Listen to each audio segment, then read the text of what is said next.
Welcome, Voyager. Tonight, we trace a path not drawn in ink or etched in stone, but one carved by calloused hands into polished bone. A map made not to be read with the eyes, but to be understood by touch, by memory, by motion. This is the story of the Inuit bone maps, quiet, tactile guides used across frozen landscapes where sight can fail, but feeling does not. When snow swallows the horizon and wind sculpts the land into something new each day, what kind of cartography survives? If you find yourself adrift in these soft, sleepy expeditions, don't forget to like and subscribe, and drop a coordinate in the comments. We'd love to know where in the world you're listening from, and if a driftwood legend or a bone-deep trail ever passed through your shores. It might just find its way into a future voyage. Now let the cold recede. Picture a low fire tucked inside a stone ring, the crackle of driftwood burning slowly beside snow-packed walls. Outside, wind curls around a skin tent, but in here, the air is still. Your breath evens, your shoulders settle. The world is muffled, patient. Our story tonight begins in the Arctic, long before there were lines on paper to say what land belonged where. Among the Inuit of Greenland and the Canadian Arctic, navigation was not about fixed roads or named coastlines. It was about movement, memory, and the echoes of survival. The land was always shifting, snow reshaping hills, ice cracking and drifting, daylight vanishing for weeks at a time. To survive here meant learning to see not with the eyes, but with the whole body. And in this world, maps were not something to look at, but to hold. Whalebone, driftwood, antler, and ivory. These were the raw materials of the Arctic. From them, the Inuit carved not just tools or art, but tactile maps. Pieces that told stories of coastlines, bays, inlets, and islands.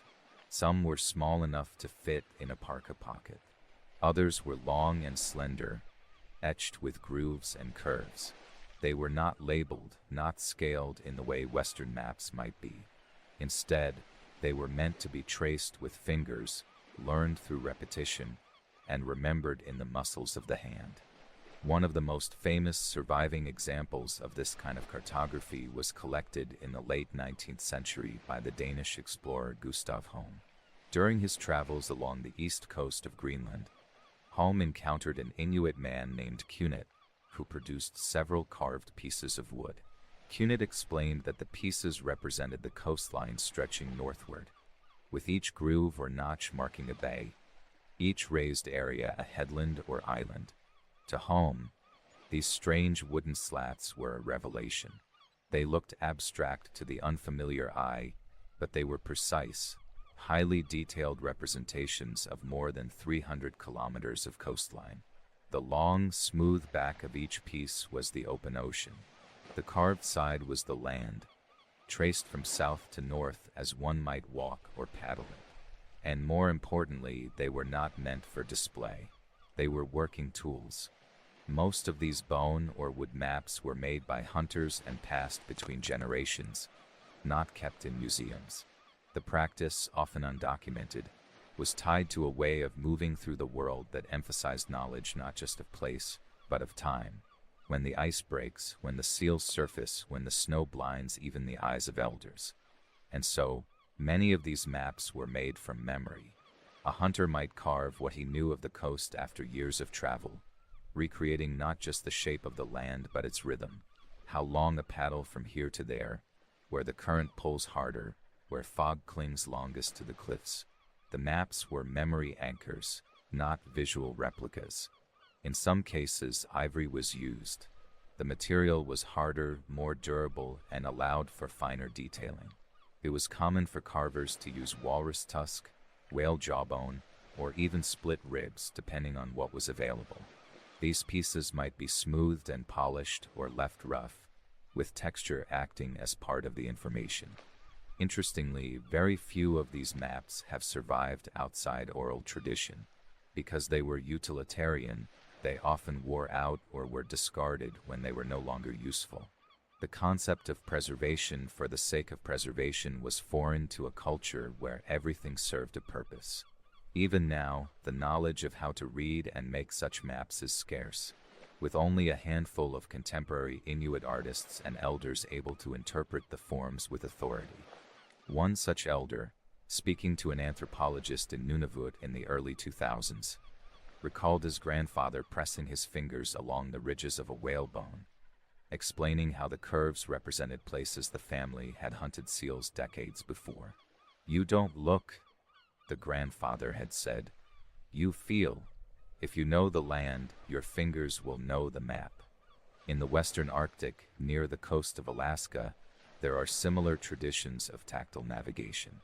Some accounts tell of hunters using bone markers embedded with small stones to indicate prominent features like cliffs or dangerous currents. Others used sewn sealskin maps, where lines were stitched in sinew to denote rivers and migration routes. These were highly personal, sometimes burned with the body when the maker died. But while most tactile maps were made for individual or familial use, there are examples of larger, more communal knowledge systems embedded in oral cartography narratives that describe not only where places were, but how to get there depending on season, weather, and animal behavior. Unlike the rigid latitude and longitude systems used in European mapping, these were dynamic, living maps. What united all of them was the belief that the land could not be separated from the people moving through it. A place was not just a spot on a chart, but a network of memories, risks, stories, and repetitions. To map it meant to know it in the body. This idea is not exclusive to the Inuit, though they perhaps preserved it most clearly in material form. Across the Pacific, Polynesian navigators developed stick charts made from coconut fibers and shells, tools that encoded ocean swell patterns, island positions, and wind routes. Like Inuit bone maps, they were not meant to be read like a textbook. They were meant to be internalized, practiced, and then carried in the mind during voyages across thousands of miles of ocean. But where Polynesians mapped water, the Inuit mapped ice. Their maps had to accommodate a world that cracked and reassembled itself constantly. This made the permanence of bone especially fitting. What better way to remember a shifting world than by carving it into something that once held life and now holds memory? In 2013, researchers at the British Museum studied the bone map collected by Home in more detail, comparing its grooves to modern satellite imagery. The correspondence was remarkably close, even without standardized measurements. This showed that the Inuit understanding of geography, developed entirely without Western tools, was not just intuitive, it was accurate. And still, the value of these maps goes beyond precision. They speak to a different philosophy of space, one where feeling comes first, and survival depends not on seeing from above, but on knowing from within. That philosophy of knowing from within was essential in a place where the landscape gave few visual clues. In the Arctic, white meets white. Land blends with sky. Blizzards erase footprints as quickly as they're made. Even the stars, so often a sailor's guide elsewhere, vanish for long stretches each year. What remains are the senses, trained over lifetimes, passed down in gestures and murmurs and bone.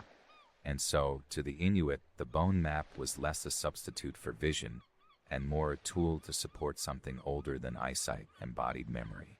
It might be held by a child and traced again and again while an elder told of long hunts, dangerous crossings, or times when the ice betrayed its usual patterns. By the time that child grew into a hunter, he wouldn't need to look at the bone. The shape of the land would live in his palm, as familiar as a lullaby. One surviving map of this kind, held in a museum in Denmark, is carved from a smooth piece of driftwood and measures less than 30 centimeters in length.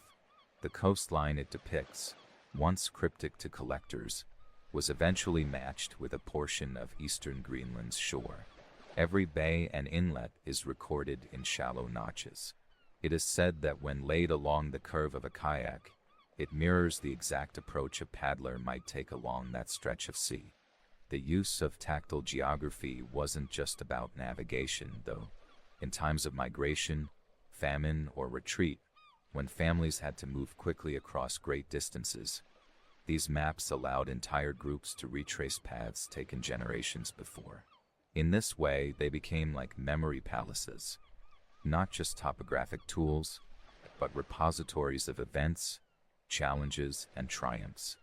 There is an account, told by a Labrador Inuit elder in the 1930s, of a journey undertaken by two brothers after a storm separated their camps. With visibility near zero and no stars for guidance, one of the brothers retrieved a carved bone from a pouch tied to his belt. It had belonged to their grandfather and mapped the nearby fjords. By holding it and pacing his breath, he realigned his course. 2 days later, he arrived at the meeting point they had agreed upon seasons before. To outsiders, this may seem like myth, but to those who live in ice country, where instinct and survival are bound tightly together, such stories are records, not exaggerations. They are remembered the same way the grooves on the bone are remembered, through repetition, not spectacle. European explorers in the Arctic often carried their own maps, some drawn from sea charts, others hastily sketched by surveyors. These maps, rigid and scaled, often failed to account for the fluid reality of the ice. What looked like a wide bay in summer might become an impenetrable glacier in winter. In such cases, local guides were essential, and though some of them used bone maps, many no longer needed to carry them. The knowledge had been internalized. This is one of the reasons so few of these maps survive. They weren't considered permanent. They were learning tools made to serve their purpose and then fade, just as the snow would. In some cases, they were buried with their owners. In others, burned as part of ritual. A map, after all, was not sacred on its own. It was the knowledge behind it that held power. In modern times, there has been a resurgence of interest in tactile mapping, not just among historians, but among those studying non-visual learning, indigenous knowledge systems, and the history of navigation. Researchers in Nunavut and Alaska have worked with community elders to reconstruct lost mapping techniques, often relying on oral recollections paired with traditional materials. Some young Inuit artists and carvers today have begun to create new maps, part tribute, part reclamation. They carve bones with the routes their grandparents once took, not just as heritage objects, but as tools to teach a new generation how to move through land that still resists being fixed to any one shape. In an interview from 2020, one such artist said, "When I hold the bone, I hear the story. When I trace it, I feel where they went. The map reminds my hand how to listen." This echoes something found in other indigenous mapping systems as well. In Australian Aboriginal songlines, paths across the land are remembered through song. In these traditions, you do not need a map in your hand if you can carry the story in your breath. Each verse is a waypoint, each melody a direction. The Inuit bone maps function similarly. They were part of a sensory world, where rhythm and space were intertwined.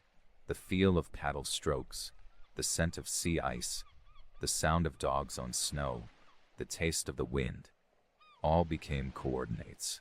And what's most remarkable is how effective these systems were, not as curiosities or quaint folklore, but as precise, functioning navigation tools that rivaled the best contemporary cartography. The human body, when trained by landscape and necessity, becomes an instrument of extraordinary perception. In a study conducted in 2015, researchers working with Inuit hunters near the Fox Basin asked participants to describe coastal features and migration routes without visual aids. Many were able to provide intricate, accurate representations of regions they hadn't visited in decades. When cross-referenced with satellite data, the details often matched precisely, showing once again that knowledge doesn't always require a printed map or digital image to persist. The question then arises, what is a map? Really? Is it something you hang on a wall, label with cities and roads? Or is it a memory pressed into bone, passed hand to hand? The answer depends on where you stand and how you move through the world. For those who grew up in a land where the ground never looks the same 2 days in a row, a tactile map offers a kind of constancy, a reminder that while snow may cover the landmarks, the land itself remains, felt if not seen. Some Inuit elders describe this kind of memory as walking the hand. To them, tracing a bone map is a kind of rehearsal. Each movement recalls a journey once taken, a lesson once learned. A narrow inlet carved into ivory might bring back the sound of a sled creaking across hard snow, or the silence just before a seal surfaces. It is not metaphor, it is embodied remembrance. And for a listener like you, resting now in the hush of imagined snow, the idea of a map that doesn't need to be read, but simply held, might feel like a kind of comfort. That the world, no matter how it shifts, can still be traced with care. One of the most enduring aspects of these bone maps is the way they center the hand, not the eye as the primary instrument of orientation. In the cold, where lashes freeze shut and white light blinds, the hand remains honest, can feel what eyes cannot see. A groove becomes a remembered fjord, a raised bump the shape of a headland that offers shelter. In the stillness of a snow-laden evening, a single line carved into driftwood may recall an entire coastline. In this sense, bone maps are closer to language than illustration. They speak in touch. The communication they offer is layered, quiet, and cumulative. There are no legends or keys in the corner, no grids or measurements, just texture, pressure, curve. This tactile grammar remains deeply personal. One hunter's map may differ subtly from another's, even if they depict the same region. And yet, this isn't considered a flaw. The variation reflects experience. Where the current pulled harder that year, where the ice formed later than expected, where a narwhal surfaced unexpectedly in the spring. All of these details affect how the map is made. It is not only about where things are, but what happened there. In this way, geography becomes narrative. These objects, slim, unassuming, shaped by repetition, often resemble nothing to the untrained observer. Many were dismissed in early museum collections as toys, knife handles, or ceremonial fragments. It took the persistence of Arctic communities and the slow reevaluation by researchers to properly understand what had been held in those carved slivers of bone.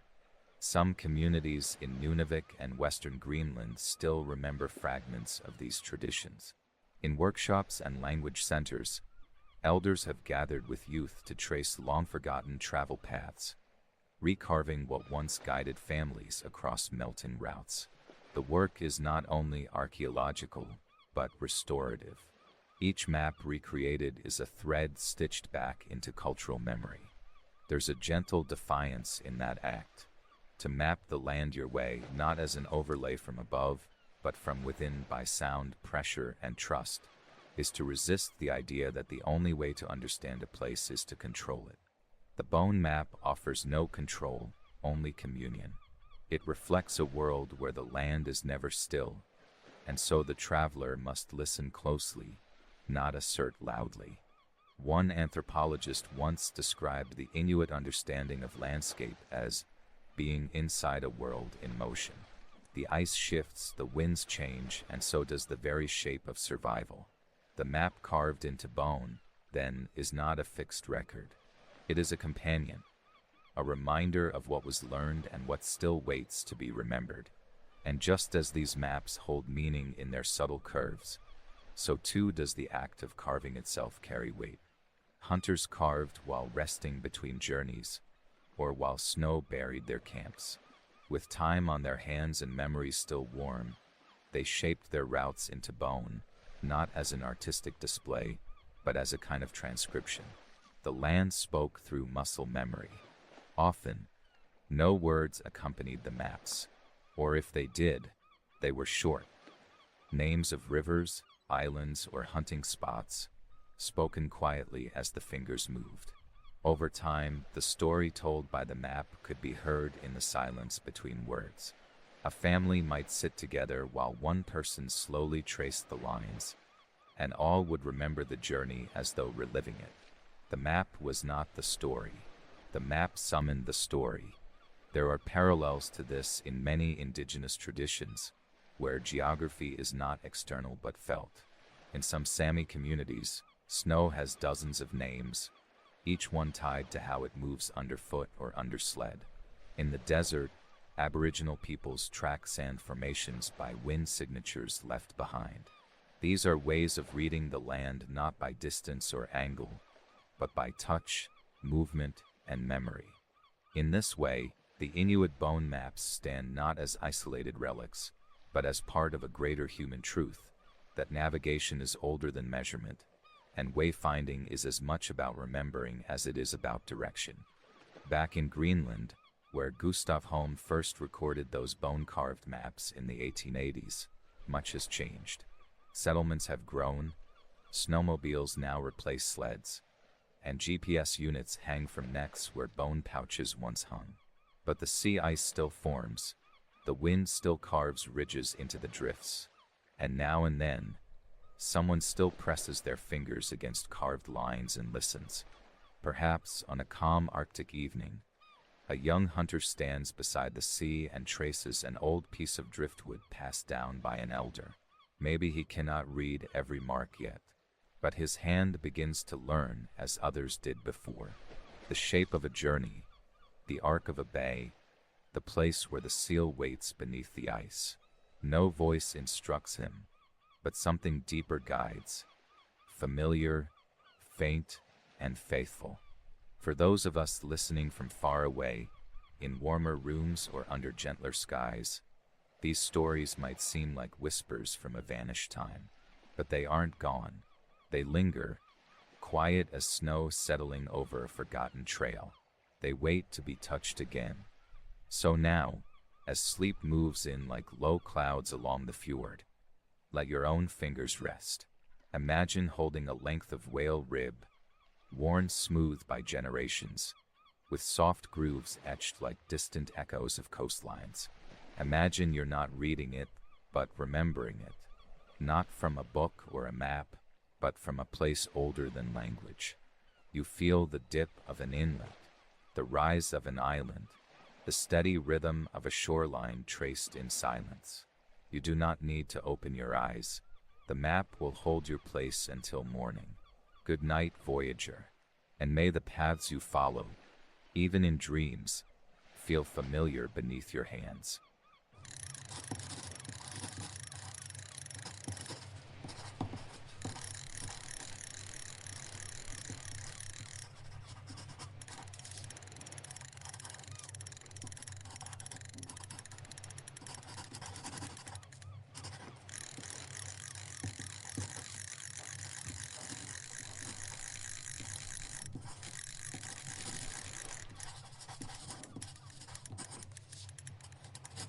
Welcome, voyager. On our second story of the night, we find ourselves not beside a sea, but in a place where waves haven't broken for centuries. A place where the wind moves like a slow breath over ridges of sand, and where something strange rests half buried beneath the desert sun. In Peru's Sakura Desert, there is a wooden hull stranded in the dunes, a ship without an ocean, a mast without tide. The story behind it is not only one of confusion and sandstorms, but of memory lost between rivers and myths.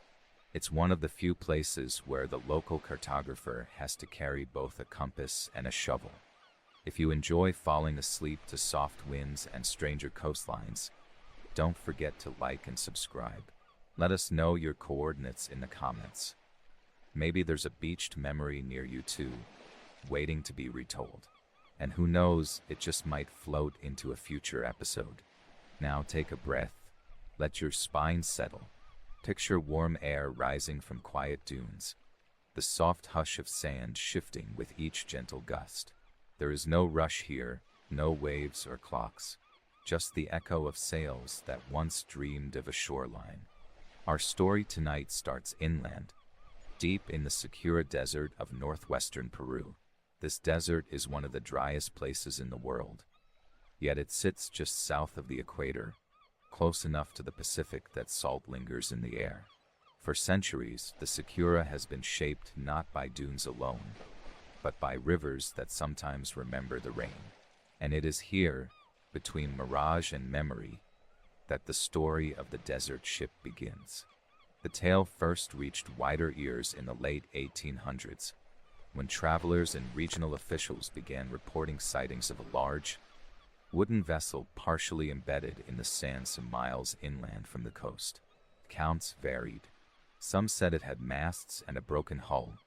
Others swore it bore strange symbols along its ribs, unlike anything seen on Spanish galleons.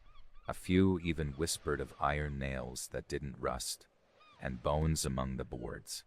What was consistent, though, was its location, nowhere near any harbor, and far beyond where the tide could reach. The desert, they said, had eaten the ocean, or perhaps the ocean had once reached farther than it does now. To understand how a ship could end up there, we need to trace the movements not of seas, but of rivers. The Secura Desert is flanked by rivers like the Pura and the Caira, which in most years are shallow and tame. But during El Niño events, those periodic warmings of the Pacific, the rain returns with force. The rivers swell, the desert blooms, and for a brief time, the sands become clay, waterlogged, and restless. During especially strong El Niño years, like those recorded in 1578 and 1877, these rivers have been known to shift course entirely. They flood, carve new beds, and then vanish again. It is during one of these swollen seasons, many believe, that a vessel may have been carried far inland, caught in the arms of a wandering river. The 1877 El Niño was particularly violent. It flooded towns, displaced communities, and turned arid regions into temporary swamps. In the aftermath, strange debris was found where there should have been none. A canoe in a dry ravine, seashells far from the shore, and a ship, stranded and splintered, in a bowl of wind-packed sand. But even before this, the story had roots. Indigenous oral histories, long before colonial times, told of floating houses arriving on the desert floor. Some were said to carry bearded men, others nothing but bones. One account from the Machica people speaks of a dead fish of wood that appeared from the horizon, left behind by a river that had lost its path. The legend is old, but the image familiar. In 1527, Spanish explorers under Francisco Pizarro made landfall along Peru's northern coast. Their caravels, shallow-hulled and suited to estuaries, often traveled upstream in search of fresh water and trade. Some of these expeditions failed, their ships splintering in uncharted waters. Others vanished from record entirely. It is not unthinkable that one such vessel, caught in a flood, was pulled inland by a swollen river and left behind as the waters receded. There are even records from a Spanish colonial archive in Lima referring to a lost ship dispatched up the Pura River in 1543. The entry reads, "Set forth with 3 men and a priest aboard, to survey the native villages beyond the Fifth Bend." No return was marked. No further mention exists. Some speculate that this is the same ship that locals began calling El Barco Fantasma del Desierto, the ghost ship of the desert. Of course, skeptics argue it's just a myth, that shifting sand shapes illusions, that wood cannot survive centuries exposed to desert air, that memories grow with time. But in 2009, satellite imagery captured what appeared to be a linear, symmetrical shadow in the sands west of Pampa La Juliana. The shape was consistent with the outline of a ship's hull. Not long after, a group of amateur archaeologists set out on foot. They returned with photographs of decayed timber, partially revealed by wind erosion. The curvature matched marine construction, Ironwork was scarce, but fragments of hand-forged nails were found nearby. The team marked the location and left it untouched, out of respect for the land and its shifting moods. To date, no official excavation has been undertaken. The region is remote, difficult to access, and frequently transformed by sandstorms. But the ship is real, at least in form. Its wood is dry and cracked, held together more by memory than metal. It sits not far from where the Rio Pura once wandered, now just a scratch in the dust.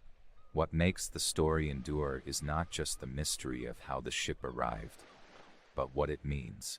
In the desert where nothing floats, a boat becomes something else. A question, a warning, a monument to things that do not belong. In some villages nearby, elders still tell children that the ship came when the sea lost its way, that it is waiting for the tide to return. Others say it is cursed, a vessel that fled the ocean after it betrayed its crew. A few simply call it La Costilla de Agua, the rib of water, and perhaps that's the most fitting name of all. The rib of water, a name that fits the way it lies, arched and quiet, half submerged in sand as if still buoyed by something unseen.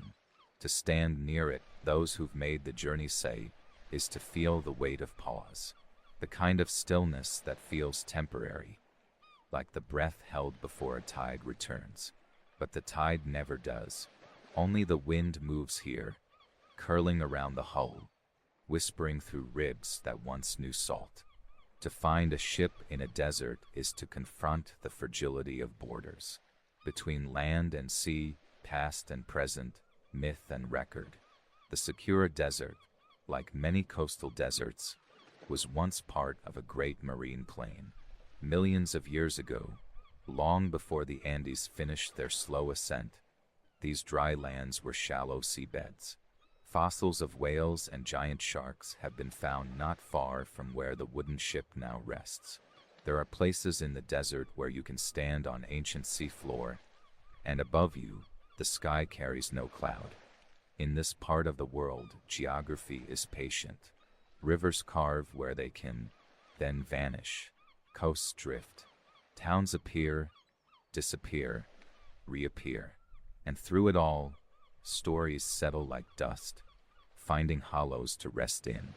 Local accounts of the ship shift slightly with the telling, but the details often return to the same axis. Wood where wood should not be, structure where only sand belongs. One farmer, interviewed in the 1980s, remembered seeing the ship as a boy. His grandfather told him the desert was once wetter, that during the rainy season you could ride a small boat through parts of it. Before the rivers forgot, he said, they carried things where they weren't meant to go, and there's precedent for that. El Niño, the warm ocean current that reverses winds and patterns across the Pacific, can bring catastrophic floods to Peru. In 1998, the Secura Desert bloomed. Green overtook brown. Flowers opened over dunes. And in the shallow lakes left behind, stranded fish gasped at clouds. For a time, it felt like the sea was returning inland, reclaiming something. It's in these years, when the rivers swell and reshape, that buried things rise. Sometimes it's broken pottery, other times bones. Once, it was the hull of a smaller boat, lifted partway from the sand and then quickly covered again by a passing storm. These aren't relics from the same ship, but they echo its possibility. They remind locals that the desert is not finished speaking. In 1970, a Peruvian geologist named Rodrigo Tejada spent several weeks surveying the area after reports of strange structures beneath the dunes. He was skeptical. Most desert ships, he said, turn out to be tree trunks, collapsed shelters, or shadows mistaken for timber. But after visiting the site near Pampa La Juliana, he admitted something curious. The symmetry was unusual. The soil beneath it had been disturbed by water, fresh water, and at some point carried fine marine silt far inland. He published a brief paper in a Lima journal, proposing that a vessel could have traveled up the Pura during a strong El Niño, caught in its expanded floodplain. The idea was not that the ship sailed into the desert, but was delivered, piece by piece, by a temporary ocean made of rain. The imagery stayed with him. In a later interview, he said, "The desert, in some years, becomes a sea that forgets to recede completely. That ship is not stranded. It is resting." There's another layer to the tale, one that draws the curious further into its drift. Some believe the desert ship is not Spanish at all, but Chinese, a theory born from reports that the hull bore markings unfamiliar to European design. The story goes that during the Ming Dynasty, one of Admiral Zhang He's massive treasure ships may have traveled across the Pacific, long before Europeans claimed to have found the coast. Supporters of this theory point to local motifs, ceramics unearthed in nearby valleys, and the possibility of trans-Pacific currents delivering wreckage or survivors to the Americas. While no hard evidence confirms this theory, it continues to circulate in regional folklore. In some versions, the ship carried astronomers. In others, fleeing sailors. But in all, it ends the same way, lost in the inland dust. It wouldn't be the first time bones of history were misread, of course. Geography holds riddles longer than memory does. But whether the ship is Spanish, Chinese, or something else entirely, its presence in the desert shifts the way we see land. It blurs the line between what should be and what is. In nearby towns like Sakura and Catacaos, the ship sometimes appears in murals and schoolbooks. Artists render it with its bow raised, as if sailing against a dune, or with ghostly sails catching imaginary wind. To many children in the region, it's simply real. They grow up knowing the story not as legend, but as something obvious. A ship in the sand, where else would it be? Occasionally, travelers set out to find it. Some return with photos, others with sunburn and sand-filled boots. The exact location shifts slightly each decade, depending on wind patterns and who you ask. It doesn't have a plaque or a fence. It isn't a monument. It's just there until it isn't, then there again. Perhaps that's why the story holds such power, because in a world of maps and markers, it defies permanence. It suggests that geography can still surprise us, that a ship can sail inland, not in defiance of nature, but because nature allowed it, just once in a season when the rules were briefly forgotten. And that's what the ship in the Sakura Desert has become, a marker not of where the sea ends, but where it might begin again. A fossil not of bone, but of timber shaped by tide, then sealed by drought. And the silence that surrounds it, that's not emptiness. It's the space left behind when water vanishes. There are those who believe the ship will one day move again, not by sea or river, but by sand, that it will be uncovered fully in a season when the desert softens, or disappear altogether under a wind that writes over everything. Some say it already has, that what lies in the Sakura now is only part of the story, and other pieces, keel, anchor, mast, sleep elsewhere beneath the dunes. And maybe that's true, because when you walk far enough into a landscape like this, you begin to notice how little insists on staying where it started. Stones that once framed foundations now form part of riverbeds.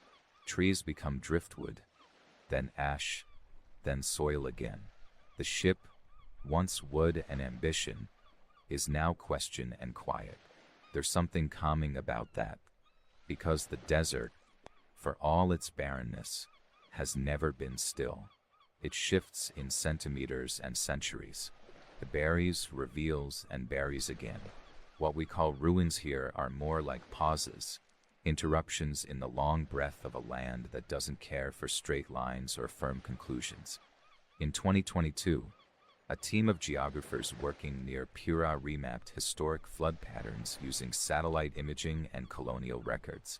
Their data showed that the El Niño events of 1877 and 1925 had created inland lakes more than 40 kilometers from the coast.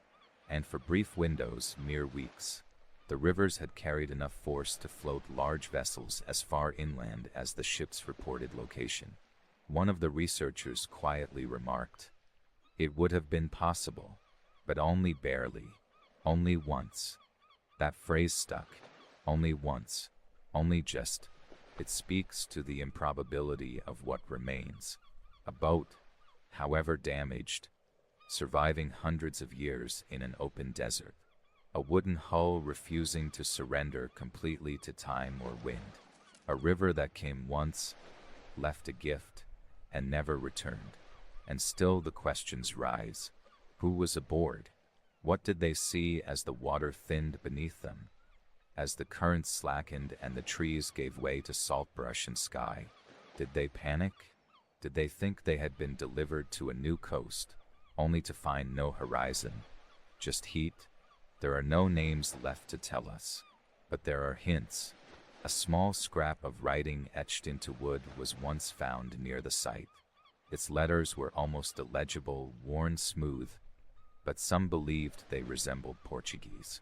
Others said Arabic. Still others, nothing at all. The fragment was stored for years in a museum in Chiclayo, where it drew little attention. It eventually disappeared, misplaced during a cataloging effort, or perhaps taken by someone who knew it would never give a full answer. That's the nature of stories like this one. They resist resolution. They don't snap shut. They linger. And so the ship stays where it is, or maybe where it was. Perhaps it's under a new dune now. Perhaps it's gone. But its story travels farther than any current ever could. In recent years, the tale has found its way into the sleep chants of local children, whispered at night during windstorms. They say the ship listens, that if you speak kindly near its boards, it will remember you, that in the dream world, it still sails, not on water, but through the dust, looking for the river that forgot it. There's a small fishing village along the coast, about 30 kilometers from the edge of the desert. Its name is Volcano. There, among low homes and slow tides, elders sometimes gather to speak of the old ship. One of them, an aging sailor named Manuel, once said during a quiet evening, "We think the desert is dry because it holds no sea, but maybe it's dry because it drank one." He laughed after saying it, then added, "Every place has ghosts. Ours just sail." It's in moments like that, between the wind and the laughter, between what's remembered and what's guessed, that the ship feels most real. Less like a mystery and more like a reminder that the earth is more fluid than we think, that rivers wander, oceans shrink, deserts bloom, and memory is sometimes buried on purpose. So tonight, as you lie still, think of the places in your world where things don't quite add up, where a story feels too large for its setting, where a boat rests in the sand and refuses to explain itself. Close your eyes. Picture the curve of a hull, long quiet in the dust. Imagine the faint creak of wood warming in the sun. The air dry but not lifeless. The light soft, without edge. Somewhere nearby, wind pushes a thin stream of sand across the bow. No one watches. Nothing moves quickly. But the story waits. Perhaps it's not about the ship at all. Perhaps it's about the land that took it in, the desert that made room, the moment when tide and river conspired briefly to rewrite the map. And perhaps that's what geography is at its most mysterious, not the names we give to places, but the questions they leave behind. Let sleep come now, like a tide that only visits once. Let your breath slow, like a ship drifting in shallows that no longer reach the sea. And let the desert hold your dreams, the way it holds its stories, quietly, gently, and just enough. Good night, Voyager, and may your journeys always leave behind a little wonder.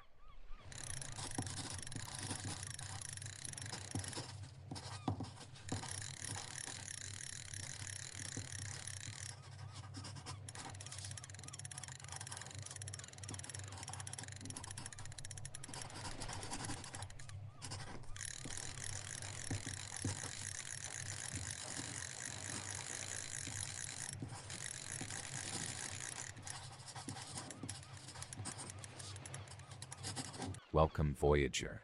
On our third tale of the night, we go looking for an island that was never there. We sail through lines of latitude and belief, through charts printed by confident hands, past coastlines that held no coast. This is the tale of Sandy Island, a landmass once drawn off the coast of Australia, placed firmly in the Coral Sea, and held in maps for over a century, even though no ship ever touched its shore. Because there was no shore, only ink. I suppose if you're going to get lost at sea, it might as well be somewhere that doesn't exist. If you enjoy these voyages across half-known places and uncertain tides, don't forget to like and subscribe. Drop your coordinates in the comments. We'd love to know where you're listening from. And if your corner of the world ever appeared on a map it maybe shouldn't have, it might just make its way into a future episode. Now let your hands grow still. Let your breath become as even as calm water. Picture the steady rustle of paper charts unfurling, the weight of a globe spinning slowly under a fingertip. Tonight, we search not for an island, but for the space where one once claimed to be. Our story tonight begins in the year 1876, aboard a whaling ship named Velocity, sailing in the waters between New Caledonia and Australia. The crew recorded, without much fanfare, the presence of a landmass. It lay roughly at latitude 19 degrees 14 minutes south, longitude 159 degrees 56 minutes east. There were no landings, no flags raised, just an entry in the log. Land sighted. Sandy Island. It was a brief note, but it traveled. In the decades that followed, the name Sandy Island began to appear on official charts, first in local hydrographic records, and then, by the early 20th century, in global atlases. The island was drawn as a thin, black smear between New Caledonia and Australia, sometimes rounded like a shoal, sometimes angular like reef rock. The name stayed constant. Sandy Island. It found its way into British Admiralty charts, onto German maps, and even into modern-day Google Earth. Ships plotted courses around it. Navigators marked it. For over 100 years, no one thought to ask the island whether it was really there. That's how cartography used to work.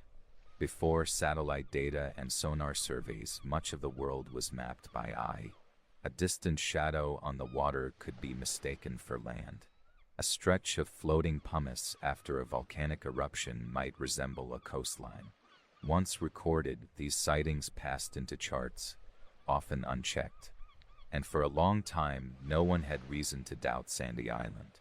It wasn't in a heavily trafficked corridor. It didn't interfere with shipping lanes. It was far from major ports. It simply existed on paper, quiet and cooperative, never causing much trouble. But every so often, someone would go looking. In 1979, a French maritime patrol passed through the coordinates. They found open water, no reef, no shoal. They noted the absence, but the maps remained unchanged. By then, Sandy Island was part of the accepted geography of the region. To remove it would require a correction notice, revisions, updates. Tasks often delayed unless urgency demanded. It wasn't until November 2012 that the matter was finally confronted in earnest. A team of Australian scientists, aboard the RV Southern Surveyor, was collecting geological data in the Coral Sea. They were looking at tectonic structures, undersea plateaus, and the thickness of the Earth's crust in that region. They had advanced sonar equipment, GPS tracking, and satellite overlays, and they were headed directly for the position of Sandy Island. What they found was a depth of over 1,400 meters.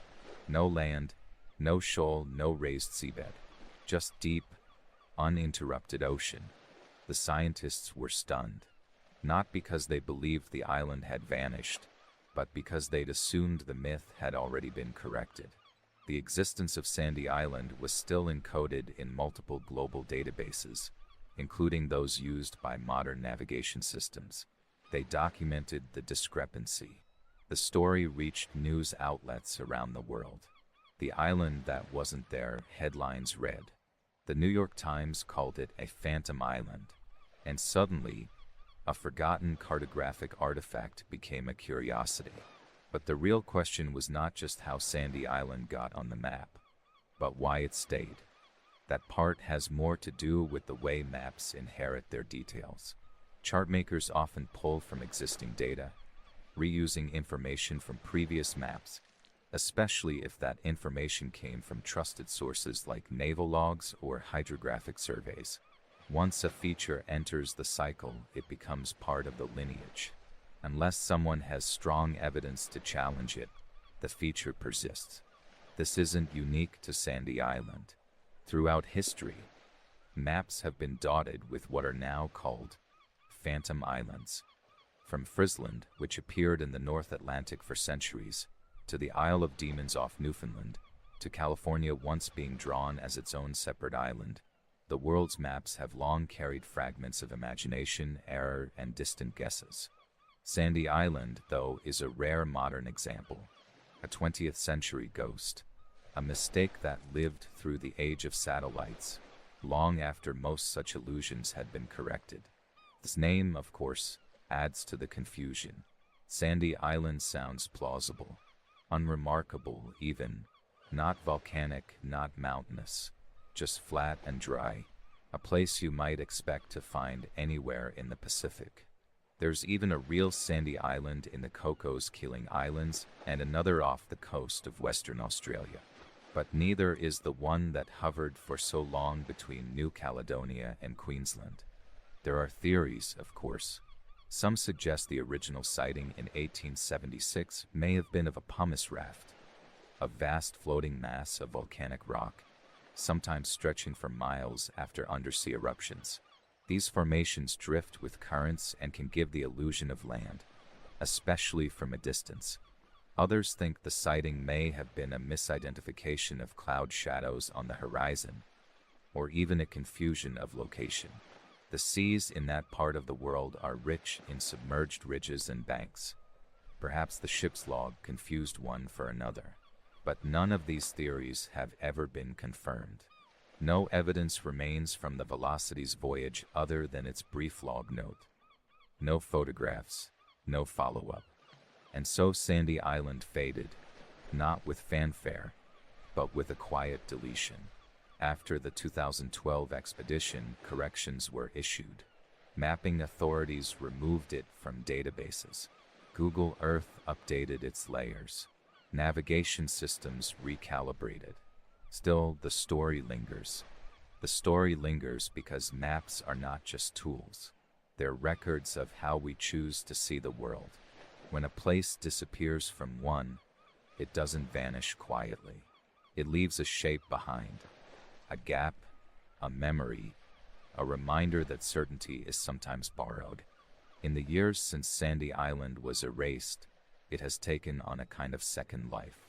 Not as a destination, but as a question. It appears in cartography journals, university lectures, and sleepier corners of internet forums, where amateur geographers exchange stories of forgotten coasts and vanished markers. In some ways, Sandy Island became more real after being disproven, because now it's not just a shape on a chart.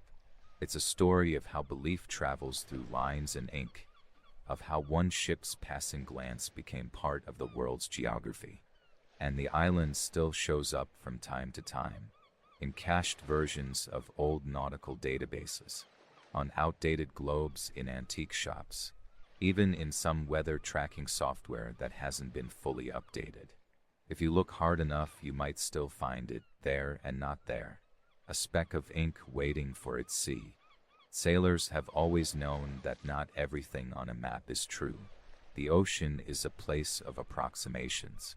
Coastlines change, reefs shift, winds rewrite what water forgets.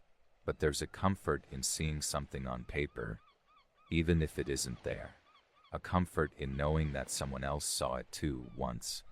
That may be why the idea of Sandy Island has been so gently held.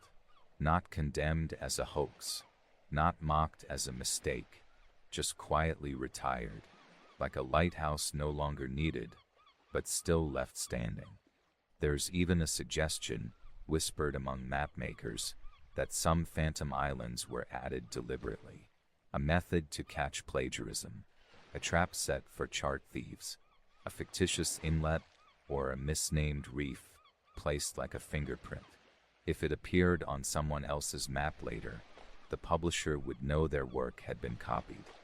Was Sandy Island such a marker? Most researchers doubt it.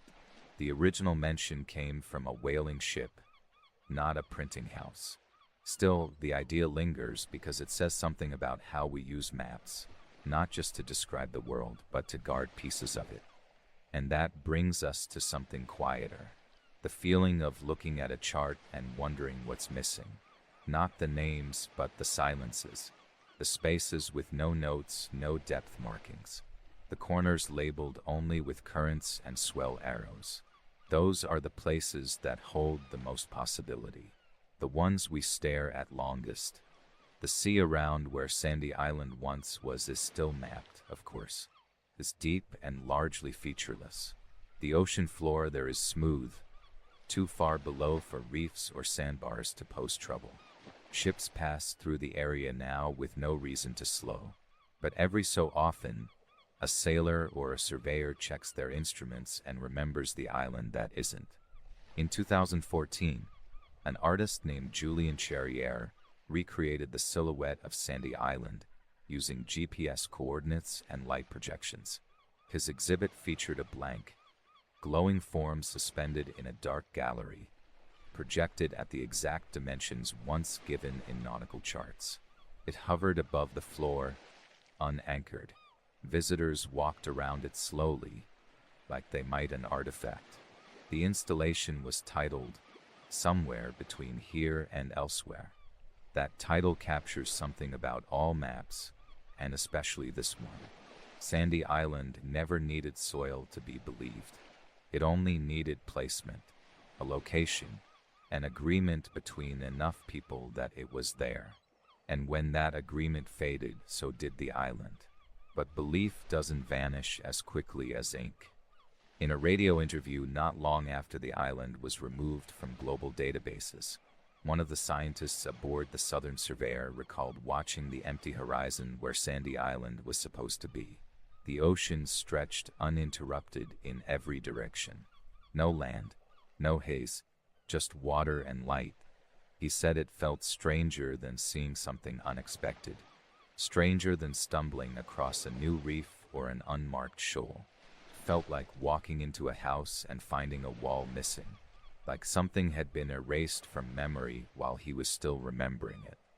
That kind of absence sits differently, especially when it has a name, a place called Sandy, a word that suggests texture and familiarity, a name that sounds harmless, even welcoming, nothing dramatic, nothing volcanic or violent, just Sandy.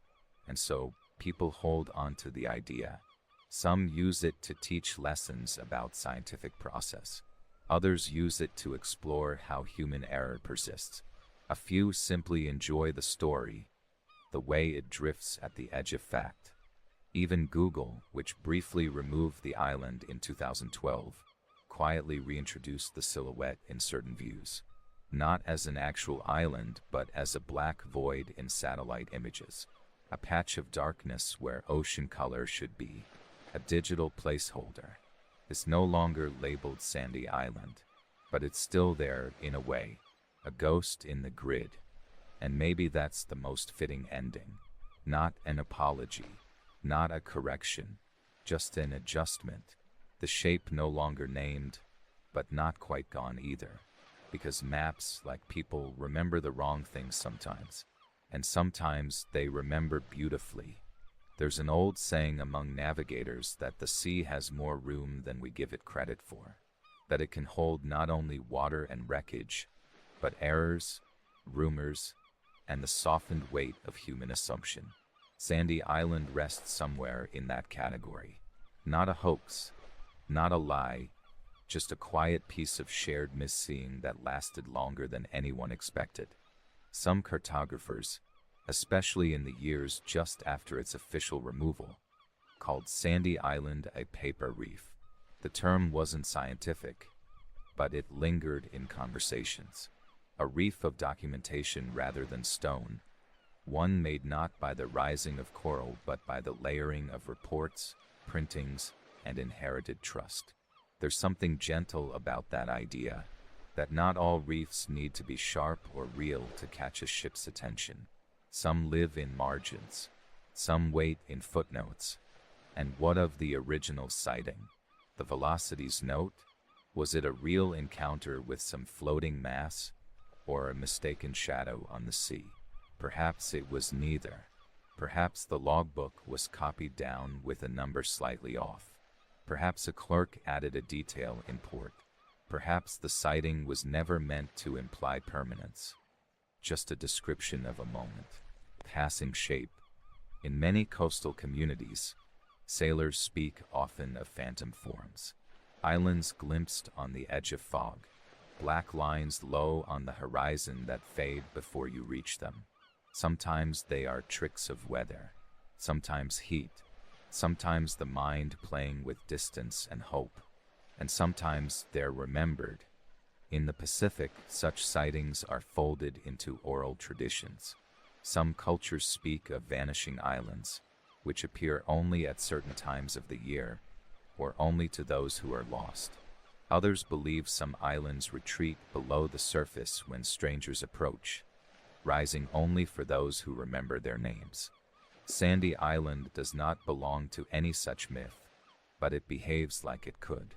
It appeared just long enough to be believed, lingered just long enough to matter, and left just enough of a trace to keep the story alive. And stories, after all, travel differently than ships. They don't need currents or wind. They cross borders more easily than longitude. And they stay, sometimes not where they started, but in the people who carry them. In classrooms across Australia and New Caledonia, the story of Sandy Island is occasionally told not as failure, but as curiosity, a reminder that discovery and correction often travel together, that no map is final, that the world still has its blanks, even in the age of satellites. A few professors of cartography use Sandy Island as the first slide in their lectures. They begin with a photo of a map, a dark oval in the middle of blue, and ask students what's wrong with it. Most don't notice anything at first. The ocean looks ordinary. The dot looks real. Then comes the question, what if this doesn't exist? It's an invitation to pay attention. And perhaps that's all Sandy Island ever was. An invitation, a way to ask ourselves what we're really seeing and why we believe it. Even now, when someone enters the old coordinates into a marine navigation app, the software may respond with nothing at all, just open sea. But the silence is louder once you know something used to be there. It becomes a kind of presence, the way an erased line leaves a faint dent in the page. You might think that after all this, Sandy Island would become just a footnote, but some artists, writers, and geographers keep returning to it. Not to prove it was real, but to enjoy that it was believed. In 2019, a group of maritime historians met at a coastal observatory in Queensland for a symposium on cartographic anomalies. One of the talks was simply titled Sandy Still. The speaker, a soft-voiced academic in a salt-faded jacket, read from ship logs and showed old atlases, letting the room sit with the idea that maybe part of mapping isn't just to describe, but to dream. And that's what makes Sandy Island so perfect for quiet hours like these. It didn't damage ships or lead anyone to ruin. It didn't deceive with intention. It was gentle in its fiction, a soft kind of wrong, the kind that reminds us even the best instruments sometimes follow echoes instead of answers.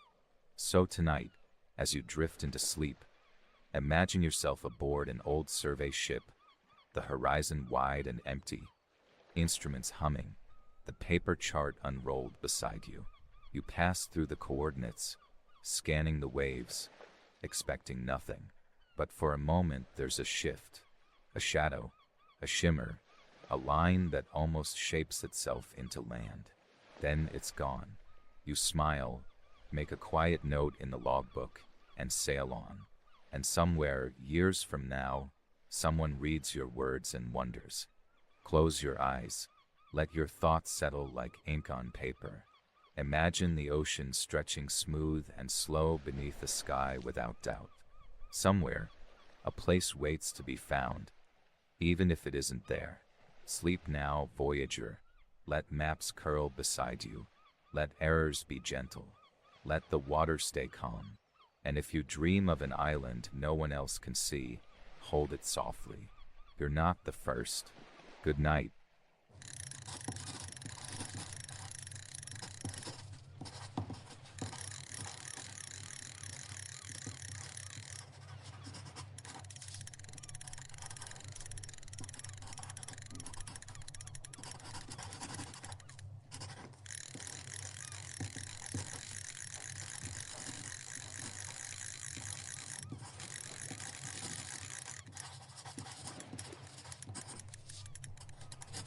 Welcome once again, voyager. On our final story of the night, we drift north, where the water cools and the earth still stirs beneath the sea. Our story rises from steam and salt, born not from memory but from molten rock itself. This is the tale of Surtsey, an island that did not exist until 1963, and of the rare moment when the planet decided, without permission, to grow something new in plain sight. It's a strange feeling, knowing that parts of the world are younger than color television. If you enjoy quiet voyages to places shaped by history, geography, and the occasional plume of lava, be sure to like and subscribe. Drop your coordinates in the comments below. We'd love to know where you're listening from. Maybe your region has a story that erupted into the world, or one still waiting to surface. Now, let your shoulders soften like cooled stone. Let your breath fall into rhythm with the tide. Picture a sky blurred by mist, waves rising into fog, and the first black stones breaking the ocean's surface where before there was only depth. Let it all slow down. Our story tonight begins just south of Iceland, in the cold blue waters of the North Atlantic. On the morning of November 14, 1963, the crew of a fishing boat called Eilifur II noticed something strange on the horizon.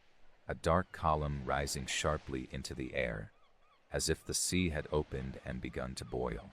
It looked like smoke at first, but soon it stretched higher than any boat funnel. It was ash, being thrust from the ocean floor by a fissure more than 130 meters deep. By the end of that day, the water around the eruption had turned hot and violent. White steam curled skyward.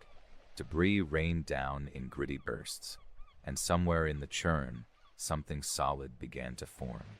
The next morning, a new island existed where there had been nothing.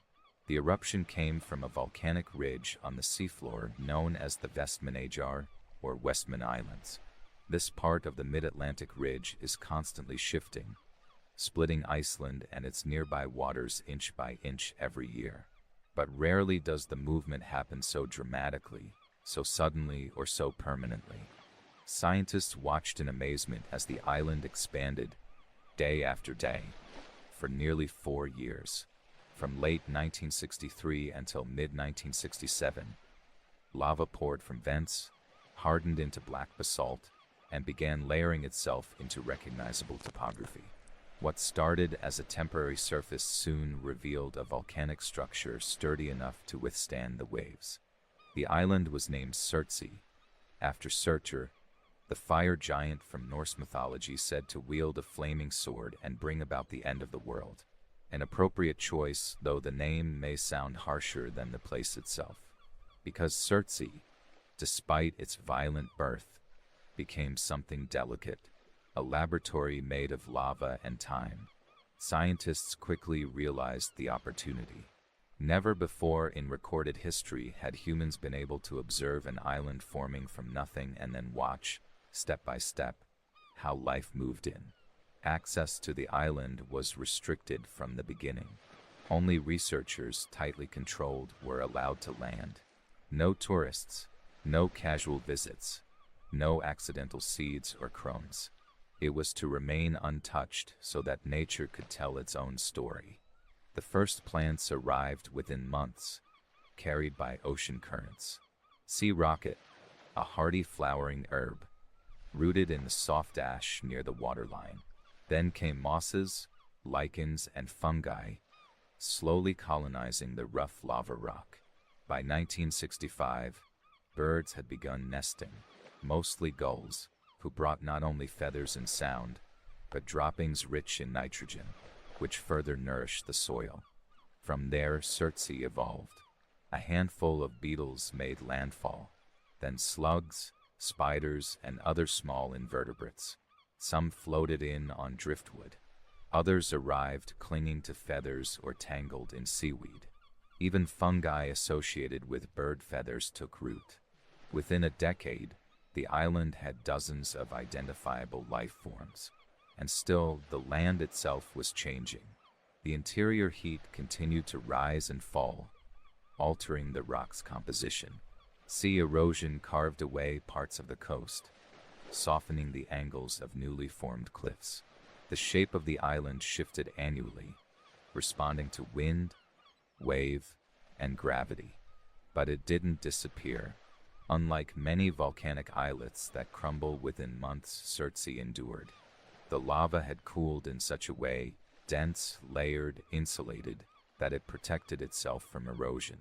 A kind of accidental engineering shaped by pressure and flow. Geologically speaking, this was extraordinary. Most seafloor eruptions create ephemeral islands. They burst up, harden briefly, then collapse back into the water. Surtsey held its place. In Iceland, this was seen not only as a scientific marvel, but a cultural moment. Here was proof that the earth still had secrets, even in the modern age. That new land could rise beneath an already mapped sky. That something ancient could begin again. Of course, there were debates. Some wondered whether the island should be developed, used as a weather station, marked with a lighthouse. But the scientific community held firm.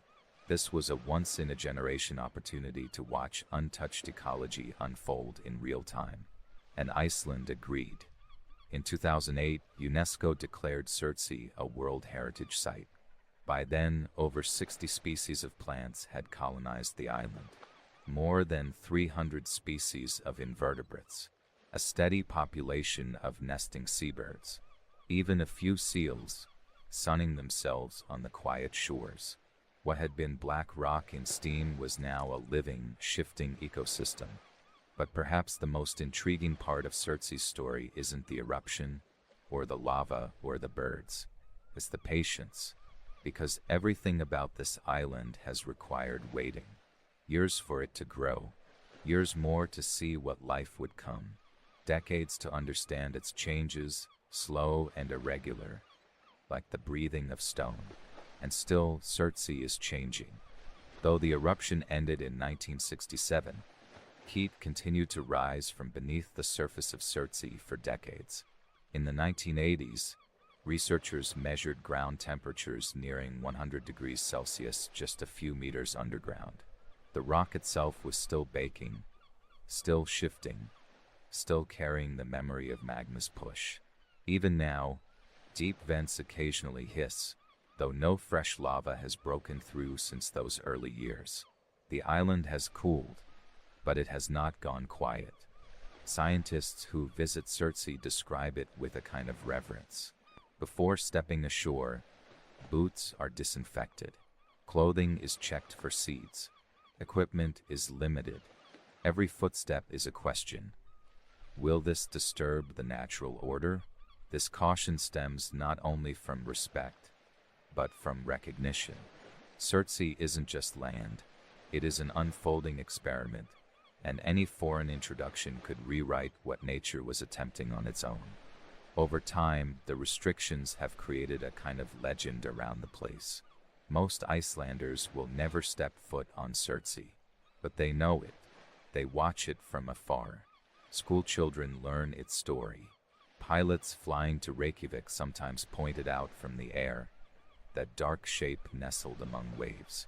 It appears in poems, in songs, and in long-distance photographs that capture its contours against gray water. A kind of lighthouse in reverse, not built by hand, but born by heat. And yet, for all its scientific clarity, Surtsey still lives near myth. In Norse legend, Surtur, for whom the island is named, rises from the south with flame at the end of days. His sword burns the sky. He is not a creator, but a destroyer. Yet here, his name marks the start of something gentle. The contradiction is part of the island's pull. It was forged in violence, but now moves quietly, letting grass grow between jagged stone. A contradiction mirrored in Iceland itself, a country where glaciers sit atop volcanoes, and midnight sun gives way to endless night. Surtsey reminds us that new land doesn't arrive as invitation. It forces its way into the story. It interrupts. It demands that we take notice. And for geologists, it offers a rare glimpse into planetary beginnings. Most islands are old by the time we study them. They've been weathered, colonized, rewritten. But here there was a clear starting point, a beginning with a timestamp, a birth certificate marked by ash. Some studies on Surtsey have focused on microbial life, the tiniest organisms that arrive before even moss can root. These microbes, often carried by wind or sea spray, begin altering the chemical makeup of rock and soil. They digest minerals, prepare the ground for what follows. They are invisible but essential. Without them, even the toughest plant cannot hold. And so, under every visible change, every gull's nest, every sea rocket bloom, there is a quiet transformation happening at the molecular level. Surtsey is not just shaped by waves and erosion. It is being rewritten from within. The island's footprint has shrunk slightly over time. The sea chews at its edges, especially on the southern and western flanks. But the core remains intact. The land is more compact than it once was, more stable. It is, by all accounts, still very much alive. And part of what makes Surtsey remarkable is how closely it's been observed. Generations of scientists have returned to its shores, building a record of change so precise that few other natural locations on Earth can match it. They've tracked every plant, every bird colony, every new arrival. They've mapped the temperature gradients underground, the shifts in mineral deposits, the progress of erosion inch by inch. That's why the island is often referred to in research as a natural laboratory. It isn't being experimented on. It is the experiment, the Earth left to its own devices.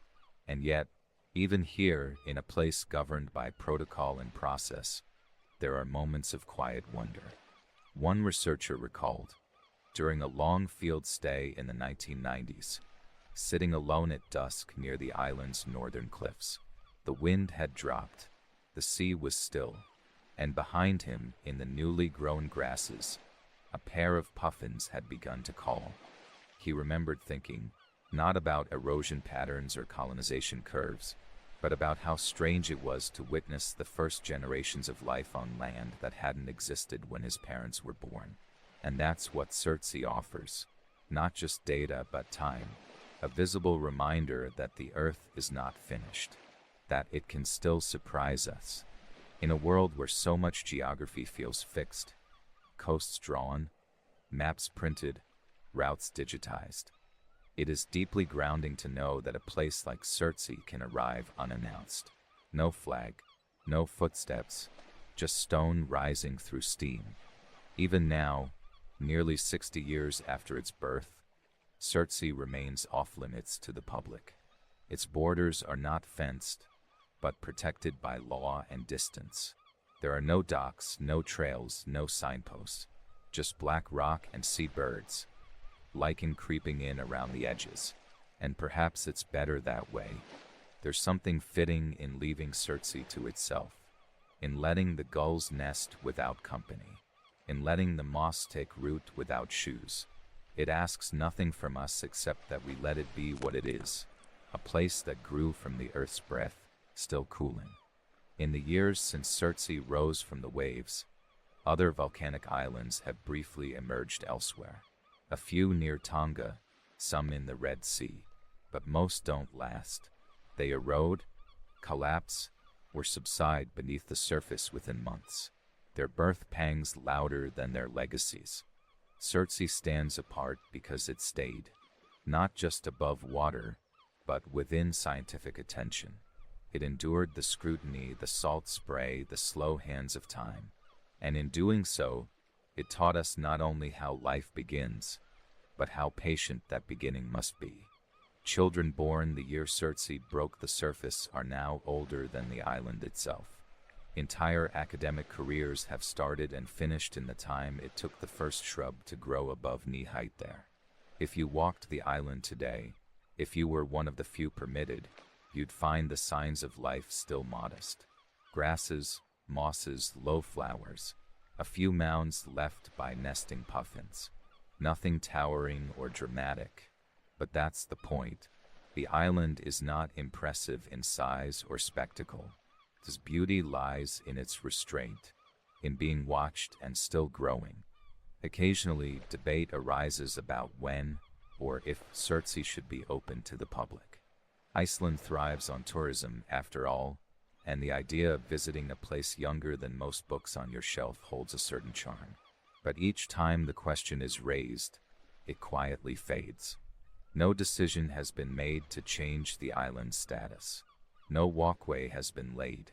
The ship manifests remain sparse, and the boots remain few. Surtsey is left to itself, a gift that doesn't need unwrapping. And maybe that's the lesson. We live in a world quick to claim, to catalog, to name. But sometimes the best stories are the ones we let be quiet, the ones that grow at their own pace, the ones we watch from a respectful distance, knowing they're not here to entertain, but to remind us that the planet is not finished, that land can still appear where none was expected, that creation is not a thing of the past, and that underneath the mapped and measured world, there is still movement, still heat, still breath. In Icelandic folklore, the land is often personified. Mountains can sleep, glaciers can sigh, volcanoes have moods. Surtsey fits into this language not as myth, but as the kind of event that myth once tried to explain. A physical reminder that the earth beneath us is not fixed, but alive. And there is comfort in that, oddly, that the ground itself can make mistakes, can start again, can bubble up and reshape the horizon. Tells us we're not alone in our changes, that growth takes time, that everything starts raw. The next time you look at a map of the North Atlantic, find Iceland. Trace your finger to the southwest, past the Vestmannaeyjar. There, between two lines of longitude, is a small mark, a smudge compared to the mainland. That is Surtsey. It wasn't there 60 years ago, but it is now, still shedding steam on cold mornings, still holding on against the sea, still welcoming seabirds and wildflowers with no names, still becoming itself. And someday, long after the last researcher has packed their notes, after the last puffin has found a quieter shore, after the mosses have dried and the sea has taken a few more meters, it will still be remembered, not for its height, not for its heat, but for the way it arrived, uninvited, unannounced, and absolutely certain. So now, as you settle in, imagine the sky over the North Atlantic. Dim, low clouds, barely tinged with light. The ocean, a soft breathing mass below. And then, without warning, the sea splits. Smoke, ash, heat, and rising through the water, the start of something new. Sleep now, voyager. Let your breath fall in rhythm with distant waves. Let your thoughts soften like cooled lava. Let the island grow quietly beneath your dreams. And know, somewhere, even now, the earth is still writing. Good night.